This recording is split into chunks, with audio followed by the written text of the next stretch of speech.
Thank you to Squarespace for sponsoring this video.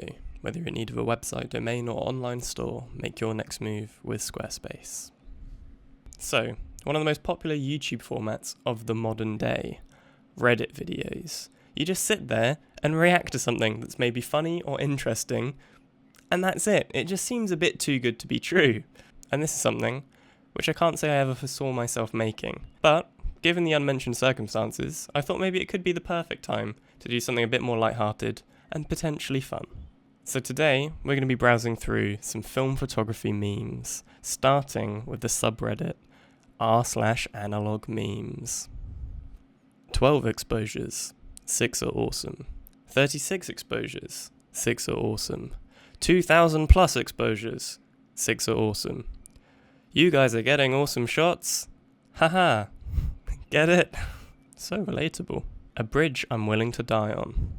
Portrait 400 is the auto mode of film stocks. Change my mind. I mean, I have to presume that OP is talking about how good the film is at under or overexposing. That you can kind of mess up with all of your settings and the photo will still come out normally looking reasonably good. Because the photos probably will look better than auto mode in a digital camera. As potentially humorous as it could be, I have to disagree. Because I just think that's a good thing. There's nothing wrong with a safety net.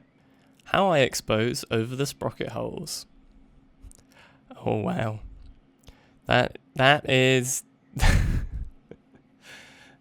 I mean, it's something. Please do not try and do this. Imagine having a great camera, but you have to focus using a tiny spot in your viewfinder. This post was made by the SLR gang.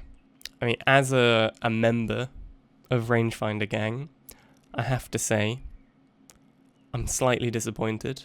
I feel like this is a bit propaganda. I actually find your tiny spot in the viewfinder to focus much easier than whatever you get in an SLR.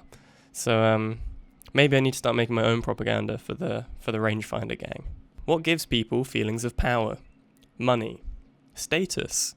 Owning a Leica. Nobody. Leica users. I mean, I just don't. Whenever you own a non-expensive rangefinder with good performance, poor man's Leica. It really do be like that. That's probably the most accurate one so far. Me. Achieving financial stability. Kodak's price increase. Yeah, some of these hit a bit close to home. Film I have stored in my fridge. Film that I just got in the mail.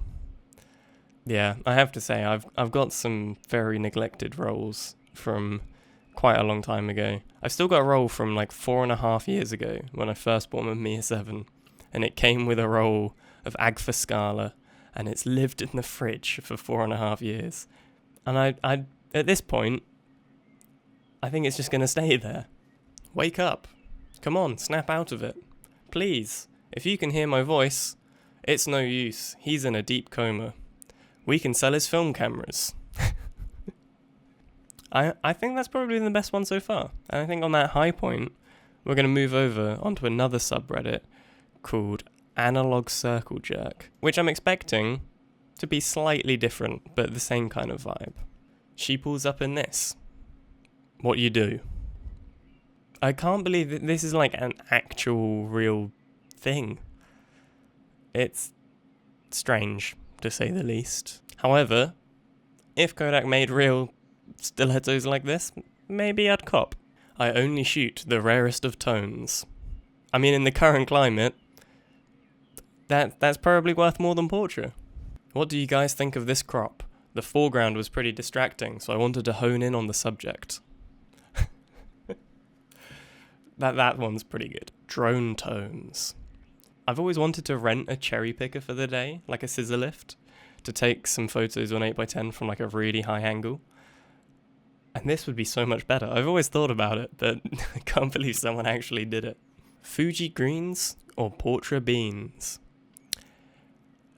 And it's at this point I think it's time to move on from Reddit. So in terms of other funny stuff, I thought it might be a nice time to shout out the negative feedback meme page, which isn't ran by myself, it's a mystery admin.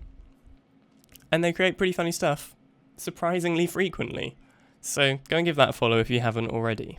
And now I'm afraid I'm just so tired from looking at so much funny content that I'm going to have to pass you over to thanking our sponsor, Squarespace, for supporting this video. If you're looking to purchase a domain, maybe start a blog, a website, or open an online store, Squarespace is the perfect place to do so. It's a really great all-in-one platform to build websites and much more, and you definitely don't need any prior experience to do so. There's a bunch of amazing themes to get you started, and it's just so simple to use. Having a photography portfolio, or a website for any kind of business, is super important, and it's definitely something that I'd recommend you doing. So if you want to start Squarespace and build your own website, you can sign up using the link in the description, or using code negativefeedback to receive 10% off your order. So, what are you waiting for? Go and build yourself a cool new website today. Thank you to them. Thank you to you for watching. Stay tuned. There's more coming soon.